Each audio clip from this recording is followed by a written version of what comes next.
and tell somebody Jesus. Mission Movement. போய் சொல்லுங்கள் இயேசுவை. அர்ப்பணி இயக்கம். யார் நமது காரியமாய் போவான்? அறுப்பு மிகுதி. என் இந்தியா என் தேவாதி தேவனுக்கே என்று தாகத் தேடலுடன் தேடி அலைவோரின் எழுச்சிச் சங்கமமே போய் சொல்லுங்கள் அருட்பணி இயக்கமாகும். Go and tell somebody. அலுவலக முகவரி Go and Tell Somebody Missionary Movement, plot number 81, Bharati Nagar 5, KTC Nagar North, Tirunelveli, 627011. Cell 9941 24213.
பாலனை கண்ட மந்தை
அதிசயராகம் ஆர்ப்பரிப்போடே தூதரின் கூட்டம் அவர் பாட்டினிலே ஒரு அதிசயம் அது தெரிந்திடுதே புது ரகசியம் உலகில் வந்தார் மேசியா, மேசியா, மேசியா, மேசியா.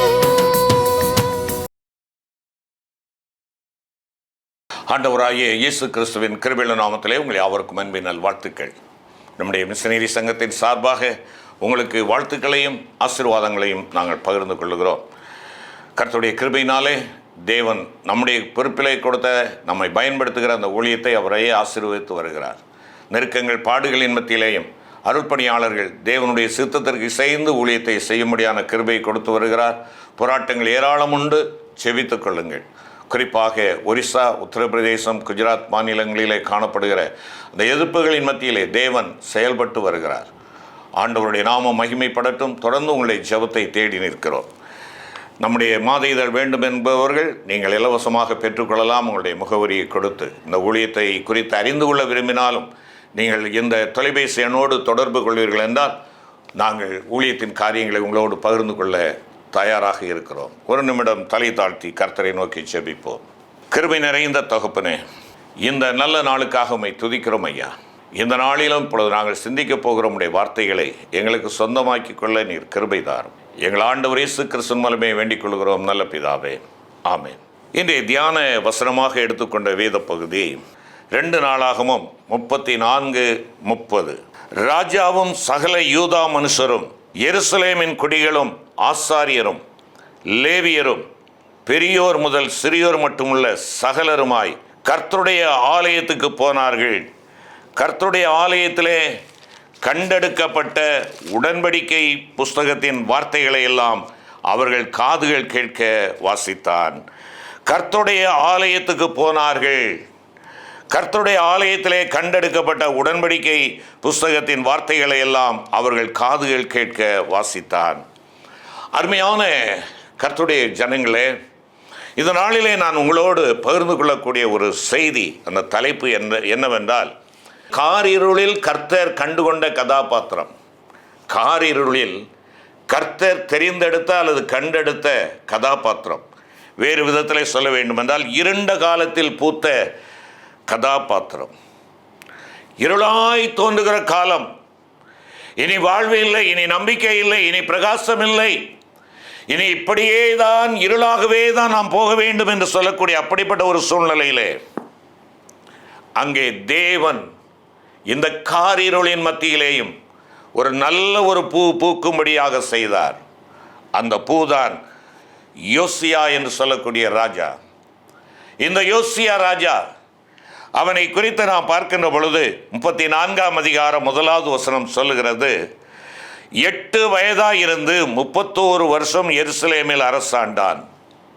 யோசியா ராஜாவாகிற பொழுது 8 வயதுடையவனாயிருந்தான். 8 வயதுடையவனாயிருந்தான். தெய்வ பக்தியுள்ள ஒரு வாலிபனின் ஊடாக இஸ்ரவேல் மக்கள் நடுவே தெளிவான கர்த்தரால் பயன்படுத்தக்கூடிய ஒரு மனிதனை ஆண்டவர் தெரிந்தெடுத்திருக்கிறார். அவன்தான் யோசியா. அன்றைய சூழ்நிலை என்ன?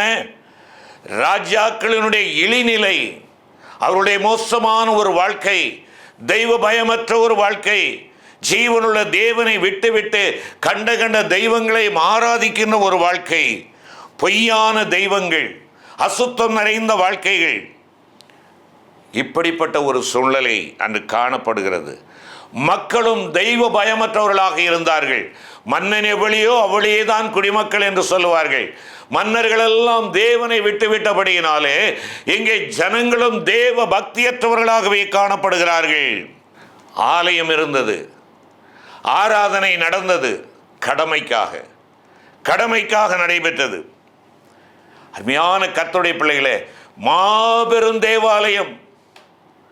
எங்கள் ஆண்டவர் இந்த தேவாலயத்திலே இருக்கிறார், எங்களுடைய தேசத்தில் மாத்திரம்தான் இருக்கிறார் என்று சொல்லி மார்தட்டி கொண்ட மக்கள். ஆனால் தங்களுடைய தேசத்திலே இருந்த ஆலயத்திலே இருக்க வேண்டிய அந்த தேவனை, ஆண்டவரை அவர்கள் என்ன செய்தார்கள்? மறந்து விட்டார்கள். ஆலயம் இருந்தது, ஆண்டவருடைய பிரசன்னம் இல்லை. தேவனுடைய மகிமை அந்த ஆலயத்தில் இல்லாமல் இருந்தது. தேவனுடைய வாசஸ்தலமாக அது இல்லாதிருந்தது. எதிரிகளால் முற்றுகை போடப்படுகிறது. எதிரிகளால் முற்றுகை போடப்படுகிறது. மக்களுடைய வாழ்க்கையிலே மறக்கப்பட்ட தெய்வம் அந்த முற்றுகைக்கு இடம் கொடுத்தார். நீ நானும் ஆண்டவரை மறக்கின்ற பொழுது தேவன் உனக்கும் எனக்கும் சிக்ஷை அளிக்கும்படியாக சில காரியங்களை, பிரச்சனைகளை அனுமதிக்கிறார். அருமையான கர்த்தருடைய பிள்ளைகளே, அப்படிப்பட்ட அந்த ஒரு சூழ்நிலை காணப்பட்டது. மோசமான ஒரு சூழ்நிலை காணப்படுகிறது. யோசித்து பாருங்கள். ஆலயம் இருக்கிறது, ஆசாரியர்கள் இருக்கிறார்கள், வேதம் இருக்கிறது, போதனை இருக்கிறது. ஆண்டவருடைய பிரசனம் இல்லையே, ஆண்டவருடைய பிரசனம் இல்லையே. இப்படிப்பட்ட ஒரு சூழ்நிலையிலே தேவன் ஒரு மகனை தெரிந்தெடுக்கிறார். 8 வயதில். அவன்தான் யோசியா. யோசியா என்பதற்கு தேவன் எனக்கு உதவியாய் இருக்கிறார், தேவன் என்னுடைய சுகத்தை கொடுக்கிற பரிகாரியாய் இருக்கிறார் என்று பொருள். God supports and God heals. இதுதான் அவனுடைய பேருக்குரிய பொருள். ஆம், 8 வயதில் ஒரு பையன். இன்னைக்கு நம்முடைய கல்வி திட்டத்தை எடுத்துக்கொள்வோம் என்றால் 8 வயது என்றால் 3ஆவது வகுப்பு படிக்கிற ஒரு பையன் அரியணையில் ராஜாவாக உட்கார்ந்திருக்கிறான். ராஜாவாக உட்கார்ந்திருக்கிறான். நீ நானும் அறிந்து கொள்ள வேண்டிய ஒரு சத்தியம், என் தேவன் யாரை கொண்டும் செயலாற்ற முடியும், என் தேவன் யாரை கொண்டு பேச முடியும், யாரை கொண்டும் அரசாட்சி செய்ய முடியும். என் தேவனால் முடியாத காரியம் ஒன்றுமில்லை. அந்த ஆலயத்தினுடைய பிரதான மேய்ப்பராக இருக்கின்ற ஏலிக்கு வெளிப்படுத்தாத காரியங்களை இந்த சிறுவனுக்கு வெளிப்படுத்தி அவன் மூலமாக ஏலிக்கு சொல்லும்படியாய் கட்டளை கொடுக்காரே. ஆம், சிறுவன் என்று யோசிக்காதே. எரேமியா விதமாகத்தான் சொன்னான், நான் சிறுவனாயிருக்கிறேன் சொன்னான். நீ உன்னை சிறுவன் என்று சொல்லாதே என்று ஆண்டவர் சொல்றார். உன் தாயின் கருவிலே நான் முன்குறித்தேன், உன்னை பரிசுத்தப்படுத்தினேன் தீர்க்கதரிசியாக என்று சொல்லுகிறார். ஆம், 8 வயதில் அரியணை ஏறுகிறான். அவனுடைய தகப்பனாகிய ஆமோன், அவனுடைய தாத்தாவாகிய மனாசே, அவர்கள் செய்த இரத்த களரியான அந்த ஆட்சிக்கு அப்புறமாக இவன் ஒரு குட்டி பையனாக அரியணை ஏறுகிறான். ரத்தம் சிந்துதல் காணப்பட்டது, சமாதானமின்மை காணப்பட்டது, மக்கள் வேதனையை தரித்தவர்களாய் காணப்பட்டார்கள். 57 ஆண்டுகள் இந்த சம்பவம் நடந்தது. அதற்கு பின்பாகத்தான் இந்த சூழலில் இந்த சிறுவனான ராஜா அரியணை ஏறுகிறான். சிறுவனான ராஜா அரியணை ஏறுகிறான். அருமையான கர்த்தருடைய பிள்ளைகளே, ஆண்டவருடைய பணிக்கு உன்னை தேவன் அழைக்கின்ற பொழுது எந்த வயதாக இருந்தாலும் நீ நானும் ஒப்பு கொடுக்க அழைக்கப்படுகிறோம். இங்கே நாம் தொடர்ந்து அவனை பார்க்கின்ற பொழுது 34ஆம் அதிகாரம் 3வது வசனத்திலே பார்க்கின்ற பொழுது, அவன் தன் ராஜ்யபாரத்தின் 8ஆம் வருஷத்தில் தான் இன்னும் இளவயதாய் இருக்கையில் தன் தகப்பனாகிய தாவீதின் தேவனை தேட ஆரம்பித்து 12ஆம் வருஷத்தில் மேடைகள், தோப்புகள், சுரூபங்கள், விக்கிரங்கள் ஆகியவைகள் அற்றுப்போகும்படி யூதாவையும் எருசலேமையும் சுத்திகரிக்க தொடங்கினான். இங்கே அவனுடைய செயல்பாடுகளை பார்க்கிறோம். 16 வயதில் தேவனை தேடினான். 8 வயதிலே அரசனானவன் 16 வயதிலே தேவனை தேடினான். 18 வயதிலே தோப்புகள், மேடுகள், விக்கிரகங்களை எல்லாம் அவன் அடித்து நொறுக்கி சுத்திகரிக்கிறான். அலைப்பட்டிருந்த, அலட்சியப்பட்டிருந்த, ஒருவேளை கவனிக்கப்படாதிருந்த பஸ்கா அமல்படுத்தப்படுகிறது. 35ஆம் அதிகாரம் 18வது வசனத்தை நாம் பார்க்கின்ற பொழுது அதை நாம் அங்கே சிந்திக்கிறோம். இதை கேட்டுக்கொண்டிருக்கிற அருமையான கர்த்தருடைய பிள்ளைகளே, 8 வயதில் ஏறியவன் 16 வயதில் தேவனை தேடினான். 16 வயதுடைய வாலிப தம்பி, வாலிப தங்கச்சி, உன்னுடைய நாட்டம் தேட்டம் எதுவாக இருக்கிறது? அவன் 16 வயதிலே தேவனை தேடினான். 16 வயதிலே தேவனை தேடினான். அருமையான கர்த்தருடைய பிள்ளைகளே, இந்த டீனேஜர் பருவத்திலே உன்னுடைய வாழ்க்கையிலே நீ எதை தேடுகிறாய்? யாரை தேடுகிறாய்? எங்கு செல்லுகிறாய் தேடும்படியாக? உனக்கு உண்மையான சந்தோஷம், மகிழ்ச்சி, உண்மையான நிலையான வாழ்வு வேண்டும் என்று நீ எதை தேடுகிறாய்? அருமையான சகோதரா, சகோதரி, ஆண்டவரை தேடுகிறாயா? இல்லை என்றால் ஆண்டவருடைய சிருஷ்டிப்புகளை நீ தேடுகிறாயா? ஆண்டவரால் பயன்படுத்தப்படுகிற மனிதனை தேடுகிறாயா? ஆண்டவரை தேடுகிறாயா? ஆண்டவரை தேடுவோம், ஆண்டவரை தேடுவோம். ஏனென்றால் அவரிடத்தில் தான் நித்திய ஜீவனுக்கானவைகள் இருக்கின்றன என்று சொல்லி பேதுரு அறிக்கையிடுகிறார். எல்லாரும் போய்விட மனதாய் இருக்கிறார்கள், நீங்களும் போய்விட மனதாய் இருக்கிறீர்களோ? ஆண்டவரே, யாரிடத்திலே போவோம்? உம்மிடத்திலே நித்திய ஜீவன் உண்டே. நீ நித்திய ஜீவனுக்கு அடுத்தவைகளை தேடுகிறாயா? அழிந்து போகக்கூடிய காரியங்களை குறித்து நீ சிந்தையுடையவனாக தேடிக்கொண்டிருக்கிறாயா? இன்று என்னிலே இருக்கக்கூடிய மேடைகள் அசுத்தமான ஜீவியங்கள், அசுத்தமான ஆராதனைகள், அசுத்தமான சிந்தனைகள், என் தேவனுக்கு பிரியமில்லாத காரியங்கள், எண்ணங்கள், சிந்தைகள், இவைகளெல்லாம் உடைக்கப்பட வேண்டும். அவனுடைய நற்செயலை பார்க்கிறோம். எரேமியா 22:16 இவ்விதமாய் சொல்லுகிறது: அவன் சிறுமையும் எளிமையுமானவனுடைய நியாயத்தை விசாரித்தான், அப்பொழுது சுகமாய் வாழ்ந்தான். அப்படி செய்வதல்லவோ என்னை அறிகிற அறிவு என்று கர்த்தர் சொல்லுகிறார். ஆம், பிரியமான கர்த்தருடைய பிள்ளைகளே, கர்த்தர் விரும்புகிற சிறுமையும் எளிமையுமானவருடைய நியாயத்தை விசாரிக்கிறவர்களாக இருக்கிறோமா? அவன் அதை செய்தான். அவனுடைய நற்செயல்கள் அதை வெளிப்படுத்துகின்றன. எனவே அவன் சுகமாய் வாழ்ந்தான் என்று சொல்லப்படுகிறது. இதை கேட்டுக்கொண்டிருக்கிற அருமையான கர்த்தருடைய பிள்ளைகளே, நீயும் நானும் சுகமாய் வாழ்ந்திருக்க தேவன் விரும்புகிற நற்செயல்களை செய்கிறோமா? நன்மை செய்கிறவராகவே வந்தார், நற்செயல்களை செய்கிறவராகவே வந்தார். இன்றைக்கு நற்செயல்கள் என்று சொல்லுகின்ற பொழுது தேவையோடு இருக்கிறவர்களுடைய தேவைகளிலே என்னுடைய பங்களிப்பு என்ன? சிறுமைப்பட்டவர்களுக்காக என்னுடைய வாயை திறக்கிறேனா? ஒடுக்கப்பட்டவர்களுக்காக தேவனுடைய சமூகத்திலே நிற்கிறேனா? அழிவுக்காக நியமிக்கப்பட்டவர்களுக்காக ஆண்டவருடைய பாதத்திலே அழுது மன்றாடி ஜெபிக்கிறவனாக நான் இருக்கிறேனா? 2 ராஜாக்கள் 23:25 வசனத்திலே கர்த்தரிடத்திலே தன்னுடைய முழு மனதையும் செலுத்தினான் என்று சொல்லப்படுகிறது. கர்த்தரிடத்திற்கு அவரது வழியிலே செல்வதற்கு தன்னுடைய மனதை செலுத்தினான்.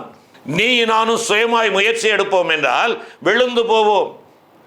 என்னுடைய சுயமுயற்சி அல்லது செல்ஃபில் என்று சொல்லுவோம் இல்லையா, கட்டுப்பாடோடு நான் இருந்துக்கிடுவேன்னு சொல்கிறோம். இல்லை, தேவனுடைய ஒத்தாசை உதவி என்று நீ நானும் கட்டுப்பாடை கற்றுக்கொள்ளவே முடியாது, பெற்றுக்கொள்ளவும் முடியாது. தீமையான காலங்களில் இப்படி ஒரு ராஜாவை ஆண்டவர் எழுப்பினார். தீமையான காலங்களிலே, அங்கே தீமை நிறைந்த காலங்களாக இருந்தது, விக்கிரக வணக்கங்கள் இருந்தது, தேவனை விட்டு தூரம் போன சோரம் போன வாழ்க்கை வாழ்ந்து கொண்டிருந்த மக்களும் மன்னர்களும் இருந்த காலம். தேவன் அந்த இருளிலே, அந்த இருளிலே, இந்த தீமையான காலங்களிலே யோசியாவை தெரிந்தெடுத்தார். காரணம் என்ன தெரியுமா? எப்படி எழுப்பினார்? அந்த காரியங்களை பார்ப்போம் என்றால், முதலாவதாக 1 ராஜாக்கள் 22 1 வசனத்திலே பார்க்கின்ற பொழுது அவனுடைய தாய் குறித்து அங்கே சொல்லப்பட்டிருக்கிறது. யோசியா ராஜாவாகிற போது 8 வயதாக இருந்து 31 வருஷம் எருசலேமில் அரசாண்டான். போஸ்காத் ஊரானாகிய அதயாவின் குமாரத்தியான அவன் தாயின் பேர் எதிதாள். அருமையான கர்த்தருடைய பிள்ளைகளே, தேவன் இருளுள்ள இடங்களிலே உன்னையும் என்னையும் எழுப்பி பிரகாசிக்க செய்வதற்கு அடிப்படையான காரியம் எது தெரியுமா? அவனுடைய தாயினுடைய ஜெபம், தாயினுடைய வளர்ப்பு. அதைத்தான் இங்கே பார்க்கிறோம். தாயினுடைய பெயர் இங்கே குறிக்கப்பட்டிருக்கிறது, எதிதாள். எதிதாள் என்பதற்கு தேவனுக்கு பிரியமானவள், தேவனுக்கு பிரியமானவள் அல்லது தேவனில் அன்புள்ளவள் என்று பொருள். ஆம், யோசியா தன்னுடைய வாழ்க்கையிலே தெய்வ பக்தி உள்ள ஒரு தாயை ஆண்டவர் அவனுக்கு கொடுத்ததினாலே அவன் ஆசீர்வதிக்கப்பட்டவராக இருந்தான். ஒரு தெய்வ பக்தி உள்ள தாய் அவனுக்கு இருந்தாள். ஆபிரகாம் லிங்கன் சொல்லுகின்ற பொழுது சொல்லுவார், தெய்வ பக்தியுள்ள தாயை கொண்டவன் ஒருவனும் ஒரு காலம் ஏழையாகவே இருக்க முடியாது என்று சொல்லுவார். தெய்வ பக்தியுள்ள தாயை தன்னுடைய தாயாக கொண்டிருக்கிற ஒருவன் ஏழை அல்ல, அவன் பேதையும் அல்ல, அவன் தரித்திரனும் அல்ல. ஏனென்றால் அந்த தாய் தேவனுடைய சமூகத்திலே அவனுக்காக மன்றாடி கொண்டிருக்கிறாள். ஆம், எதிதாள் தன் மகனாகிய இந்த யோசியாவிற்காக கரிசனை கொண்டவளாக இருந்தாள். இதுதான் முதலாவது ரகசியம். ஆண்டவர் உன்னையும் என்னையும் இருளான வாழ்க்கையிலிருந்து எழுப்ப வேண்டும் என்றால், உனக்காக ஜெபிக்கிற தாயை ஆண்டவர் உனக்கு கொடுத்திருப்பார் என்றால் நீ கொடுத்து வைத்தவன், நீ ஒரு பாக்கியசாலி. மோசேனுடைய தாயின் பேர் யோகோவேத் என்று சொல்லி பார்க்கிறோம். கர்த்தருக்கு பயப்படுகிற ஒரு தாய், தீமோத்தேயுனுடைய தாய் ஐனிக்கேயாள் கர்த்தருக்கு பயப்படுகிறவள். ஜான் வெஸ்லியினுடைய தாய் சூசன்னாள் வெஸ்லி கர்த்தருக்கு பயப்படுகிறவர்கள், பிள்ளைகளுக்காக கரிசனையோடு ஜெபிக்கிறவர்கள். அருமையான கர்த்தருடைய பிள்ளைகளே, உங்களுடைய தாய்க்காக ஆண்டவருக்கு நன்றி செலுத்துங்கள். உங்களுடைய தாயினுடைய ஜெபத்திற்காக நன்றி சொல்லுங்கள். உங்களுக்காக பாரத்தோடு கண்ணீரோடு தேவனுடைய சமூகத்திலே நிற்கிற அந்த தாய்க்காக ஆண்டவருக்கு நீங்கள் ஸ்தோத்திரங்களை செலுத்துங்கள். இரண்டாவதாக, காரிருளில் வெளிச்சமாய் உதிக்க வேண்டும் என்றால் இரண்டாவது காரியம் இங்கே 2 நாளாகமம் 34ஆம் அதிகாரம் 14 முதல் 19 வசனங்களை பார்க்கின்ற பொழுது வேதாகமத்தை குறித்து சொல்லப்படுகிறது. அலட்சியப்படுத்தப்பட்டிருந்த ஆலயம், ஆனால் மெருகூட்டமான ஒரு பணிகள் அங்கே காணப்படுகிறது. தினந்தோறும் அர்ச்சனைகள் நடந்து கொண்டிருக்கின்றன, ஆராதனைகள் நடந்து கொண்டிருக்கின்றன, பலிகள் நடந்து கொண்டிருக்கின்றன. வேதம் புறக்கணிக்கப்பட்டதாக இருக்கிறது.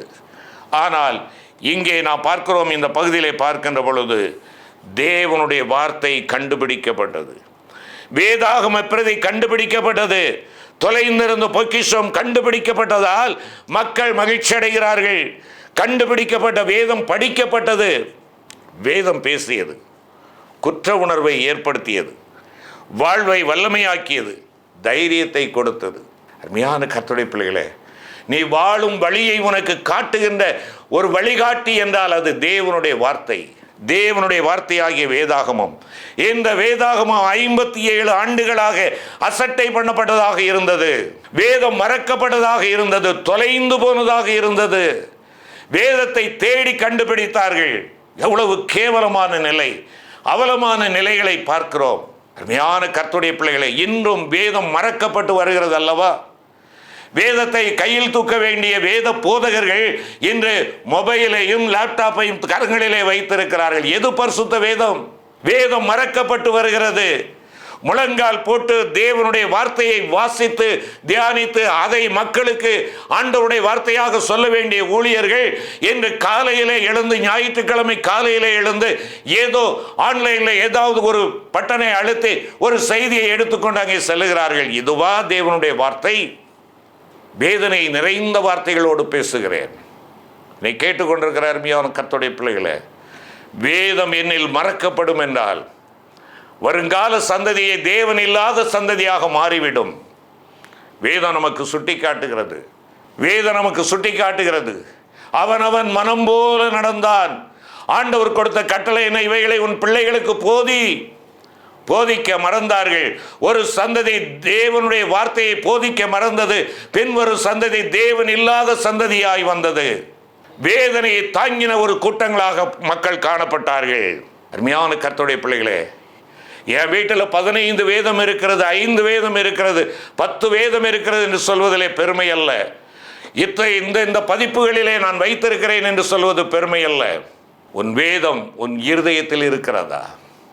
உன் ஆண்டவருடைய வார்த்தை உன் இருதயத்திலே எழுதப்பட்டதாக இருக்கிறதா? கற்பலகையில் எழுதப்பட்ட வேதம், காகிதத்தில் வேதம் என்று உன்னுடைய இதயத்திலே எழுதப்பட்டிருக்கிறதா? அந்த இதயத்திலே எழுதப்பட்ட வேதம் என்னுடைய வாழ்க்கையிலே செயலாற்றுகின்ற ஒரு வேதமாக இருக்க வேண்டும். வேதம் உன்னோடு பேசுகிறதே, நீ அதற்கு செவி கொடுக்கிறாயா? உன்னுடைய பாவ காரியங்களை குட்டி உணர்த்துகிறதே, அதற்கு நீ செவி கொடுக்கிறாயா? உன்னுடைய வாழ்வை வல்லமையுடையதாக பலனுடையதாக மாற்றுகிறதே, அதற்கு நீ செவி கொடுக்கிறாயா? யோசி அவனுடைய வெற்றிக்கு காரணம் அவனுடைய தாய், அவனுடைய வேதம், அவன் தேவனுடைய வேதம். மூன்றாவதாக நாம் பார்ப்போம் என்றால் 2 நாளாகமம் 34ஆம் அதிகாரம் 27வது வசனத்திலே நாம் பார்க்கின்ற பொழுது, இந்த ஸ்தலத்திற்கும் அதன் குடிகளுக்கு விரோதமாக தேவன் சொன்ன அவருடைய வார்த்தைகளை நீ கேட்கையில் உன் இருதயம் இளகி எனக்கு முன்பாக பணிந்து உன் வஸ்திரங்களை கிழித்து கொண்டு எனக்கு முன்பாக அழுதபடியினால் நானும் உன் விண்ணப்பத்தை கேட்டேன் என்று கர்த்தர் சொல்கிறார். உணர்வுள்ள இருதயம், உன் இருதயம் இழக வேண்டும், உன்னை நீ தாழ்த்த வேண்டும், அவரை பணிந்து கொள்ள வேண்டும். இதை ஆண்டவர் சொல்லுகிறார். உன்னிடத்திலே உணர்வுள்ள இருதயம் இருந்தது, ஆகையினாலே நானும் உன் விண்ணப்பத்தை கேட்டேன் என்பதாக ஆண்டவர் சொல்லுகிறார். பிரியமான கர்த்தருடைய பிள்ளைகளே, வசனம் வீட்டிலே இருப்பது பெரிதல்ல. வசன புத்தகங்கள் இல்லையென்றால் வேத புத்தகங்கள் என்னுடைய வாழ்க்கையிலே இல்லையென்றால் என்னுடைய வீட்டிலே அலமாரியிலே அலங்கரிப்பது பெரிதல்ல. அந்த வசனம் என்னால் கேட்கப்பட்டதாக இருக்க வேண்டும். ஒவ்வொரு நாளும் நான் வேதத்திற்கு எவ்வளவு நேரம் செலவழிக்கிறேன், அந்த வார்த்தைகளை எத்தனை நிமிடங்கள் நான் வாசித்து தியானிக்கிறேன். என் இருதயம் எழுகிறதா, இல்லை நான் இன்னும் கற்பாரையை போல இருக்கிறதா, என்னை தாழ்த்துகிறேனா? அவன் பணிந்தான், மனஸ்தாபப்பட்டான். ஆண்டவர் சொல்லுகிறார், நான் உன் விண்ணப்பத்தை கேட்டேன். வேதம் பேசுகிற ஒரு வார்த்தையா? அது தேவனுடைய சத்தம், அது தேவனுடைய வார்த்தை. தேவனே பேசுகிறார், அப்பா பேசுகிறார். உனக்கு இரக்கம் இல்லையா, மனது இழகவில்லையா, இன்னும் கல் மனதாக இருந்து கர்த்தருக்கு உன்னுடைய இருதயத்தில் இடம் கொடுக்காமல் நீ வெளியே நின்று கொண்டிருக்கிறாயோ? பிரியமான சகோதர சகோதரி, யோசியா ஒரு பக்தி உள்ள தாய், கரிசனை உள்ள ஒரு தாயை கொண்டிருந்தான். வேதாகமத்திற்கு இடம் கொடுத்தான், வேதத்தை தேடி வாசித்தான். வேதத்தை வாசிக்கிறவனாக மாத்திரமல்ல, வேதத்திற்கு கீழ்ப்படுகிறவனாக, உணர்வுள்ள இருதயமுடையவனாக அவன் இருந்தான். 34:2 அவன் கர்த்தருடைய பார்வைக்கு செம்மையானதை செய்து தன் தகப்பனாகிய தாவீதின் வழிகளில் வலது இடதுபுறமாக விலகாமல் நடந்தான். இங்கே அவன் என்ன செய்தான்? கர்த்தருடைய பார்வைக்கு செம்மையானதை செய்து வழிகளில் நடந்து விலகாமல் நடந்து. அருமையானவர்களே, தாயினுடைய விசுவாசம் மாத்திரமல்ல, மனம் திரும்பின ஒரு உணர்வுள்ள ஒரு இருதயம் மாத்திரமல்ல, கீழ்ப்படிந்த ஒரு உணர்வுள்ள இருதயம். இந்த மூன்றும் உடையவனாக இருந்தான், இந்த மூன்று உடையவனாக இருந்தான். ஆகையினாலே அவன் ஒரு முன்மாதிரியாக இருந்தான். அவனும் சகல ஜனங்களும் கர்த்தருடைய ஆலயத்திற்கு போனார்கள். கர்த்தருடைய ஆலயத்தை கட்டுவது பெரிதல்ல, கர்த்தருடைய ஆலயம் பயன்படுத்தப்படக்கூடிய ஒரு இடமாக காணப்படுகிறது. சகல ஜனங்களுக்கு ஜெப வீடாக காணப்படுகிறது. ஆம், மரத்தடிக்கு போகாதே, அங்கே போகாதே, இங்கே போகாதே, அவைகளெல்லாம் நான் அழித்து விட்டேன். எல்லோரும் என்னோடு வாருங்கள், நான் பின்பற்றுகிற தேவாதி தேவனை நீங்களும் பின்பற்றுங்கள். பெரியோர் முதல் சிறியோர் மட்டுமாக அனைவரும் கர்த்தருடைய ஆலயத்திற்கு போனார்கள். கர்த்தருடைய ஆலயத்திலே கண்டெடுக்கப்பட்ட உடன்படிக்கை புஸ்தகத்தின் வார்த்தைகளை எல்லாம் அவர்கள் காதுகள் கேட்க வாசித்தார். ஆலயத்தின் ஆண்டவர் அவர் கொடுக்கின்ற வார்த்தை உன்னால் என்னால் வாசிக்கப்பட வேண்டும், தியானிக்கப்பட வேண்டும். அந்த வார்த்தைகள் உன்னினாலும் என்னாலும் அவைகள் நம்மால் கீழ்ப்படியப்பட வேண்டும் என்று சொல்லி அவன் என்ன செய்கிறான்? அங்கே கற்றுக் கொடுக்கிறான். ஆம், 31வது வசனத்திலே அதைத்தான் பார்க்கிறோம். ராஜா தன் ஸ்தானத்திலே நின்று அந்த புஸ்தகத்தில் எழுதியிருக்கிற உடன்படிக்கையின் வார்த்தைகளின்படியே தான் செய்வதினாலே கர்த்தரை பின்பற்றி நடப்பேன் என்றும், தன் முழு இருதயத்தையும் தன் முழு ஆத்மாவோடும் அவருடைய கற்பனைகளையும் அவருடைய சாட்சிகளையும் அவருடைய கட்டளைகளையும் கை கொள்ளுவேன் என்றும் கர்த்தருடைய சமூகத்திலே உடன்படிக்கை பண்ணுகிறார். மக்களும் அவனோடு சேர்ந்து உடன்படிக்கை செய்து அவனுக்கு ஒத்துழைப்பு கொடுக்கிறார்கள். இன்னை கேட்டுக்கொண்டிருக்கிற அருமையான தேவனுடைய பிள்ளைகளை, காரிருள் சூழ்ந்த நேரத்தில் கர்த்தருக்காய் பிரகாசிக்கும்படியாய் மரண இருளில் இருந்தவர்கள் மேல் வெளிச்சம் பிரகாசித்தது என்ற பிரகாரமாக உன்மேலும் என்மேலும் வெளிச்சம் பிரகாசிப்பதற்கு காரணமாயிருந்த அந்த கர்த்தரை நீ நன்றியோடு நினைப்பாயா? உனக்காக ஜெபிக்கின்ற உன் தாய்க்காக, உன்னை வழிநடத்துகின்ற பரிசுத்த வேதத்திற்காக, அந்த வேதத்திற்கு கீழ்ப்படுகிற உணர்வுள்ள இருதயத்தை தாரும் என்று சொல்லி நீ ஜெபிக்கிறவனாக இருக்க வேண்டும். வேதம் கிடைத்தது மாத்திரமல்ல, வேதம் சொந்தமாக்கப்பட வேண்டும், எனக்கு உரியதாக்கப்பட வேண்டும். அதில் பேர் எழுதுவதனாலே அல்ல, அந்த வார்த்தை என்னுடைய இருதயத்தில் எழுதப்படுவதனாலும், அந்த வார்த்தைக்கு நான் முற்றுமுடிய கீழ்ப்படுகிறவனாக இருக்கிறபடியினாலும் அங்கே ஆலயத்திற்கு நான் சென்றேன். தேவனுடைய வார்த்தையை கேட்கும்படியாக அங்கே அனைவரும் வருவார்கள் என்று சொன்ன பின்னமாக நான் ஆண்டவருடைய வார்த்தையை கேட்கும்படியாய் சென்றேன். அது மாத்திரமல்ல, என் தேவனுடைய ஆலயமாக என்னை நானே ஒப்புக் கொடுத்திருக்கிறேன். அவருக்கு நான் கீழ்ப்படுகிறேன், அவருக்கு நான் கீழ்ப்படுகிறேன். என் தேவனுடைய கட்டளை எதை சொல்கிறதோ, மறக்கப்பட்டிருந்த பஸ்கா மறுபடியுமாய் புதுப்பிக்கப்பட்டு ஆரம்பிக்கப்படுகிறது. என் பஸ்காவாகிய இயேசு கிறிஸ்து என் வாழ்க்கையிலே ஒவ்வொரு நாளும் நினைவுபடுத்தப்பட வேண்டும். அவரை ஒவ்வொரு நாளும் நான் நினைக்கிறவனாக, பஸ்காவாகிய கிறிஸ்து உனக்காக அடிக்கப்பட்டிருக்கிறார், இந்த எண்ணத்தை மறந்து போகாதே சகோதரா சகோதரி. அவர் நினைவு கூறப்படட்டும். ஜெபிப்போம். எங்கள் அன்பின் ஆண்டவரே, தேவரீர் தந்திருக்கிற கிருபைகளுக்காய் நன்றியப்பா. எந்த வயதுடையவர்களாக இருந்தாலும் எங்களை எடுத்து பயன்படுத்த உம்மால் ஆகும். யோசியாவை எடுத்து பயன்படுத்தினீர். உம்மை தேடினான், உமக்கு எதிராக இருக்கக்கூடிய அசுத்தமான காரியங்களெல்லாம் அடித்து நொறுக்கி ஒழித்தான். உம்முடைய வார்த்தை கண்டெடுக்கப்பட்ட வார்த்தையை வாசித்து தனக்கு சொந்தமாக்கினது மாத்திரமல்ல, மக்களும் வாசிக்கும்படியாக அழைத்து சென்றான் ஆலயத்திற்கு. உணர்வுள்ள இருதயமுடையவனாகி மக்களையும் உணர்வுக்குள்ளாக நடத்தி உடன்படிக்கையின் மகனாக காணப்பட்டான்.